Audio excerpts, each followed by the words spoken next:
Gary, do you think that this modularity has legs? You mentioned cost, access, and outcomes earlier.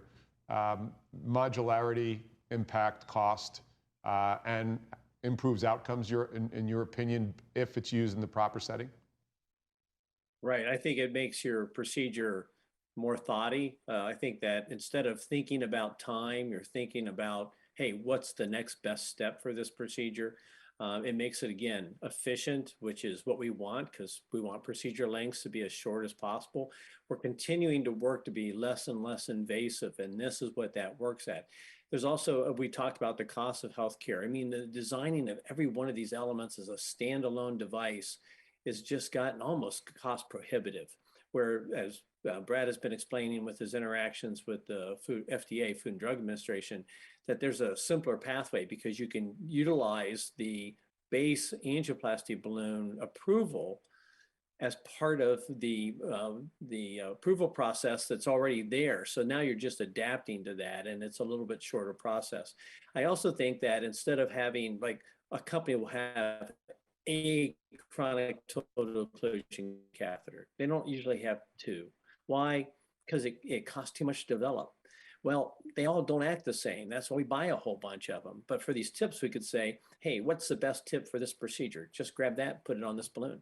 So it makes the procedure kind of just smoother, faster, more efficient. And that's where we have to get. That's what the basis of being less invasive is all about. So I think it does have legs. And as I listen to you and I listen to Brad, it almost feels too that you could end up as a clinician with an aggregation of tips, even get a more precise as to what your skills are or are not relative to a procedure. Oh, absolutely. Yeah. You know, I was the assistant medical chief for all the different hospitals. I mean, that was everything from a quaternary, referral hospital down to an entry-level community hospitals.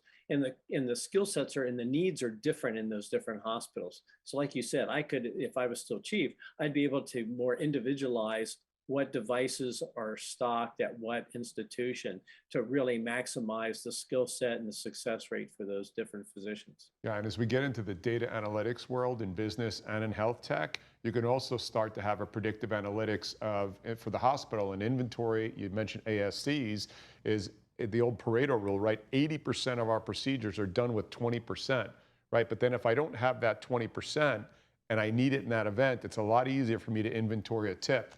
A distal, tip that's applying the therapy than having these 6-foot-long tie-vac packages sitting in a storage closet somewhere. Right. Or you may not even have the right one you need, right? That's the beauty of this type of system. You're always going to have the right size balloon with the right size features you're adding to it, right? It's fascinating. Yeah.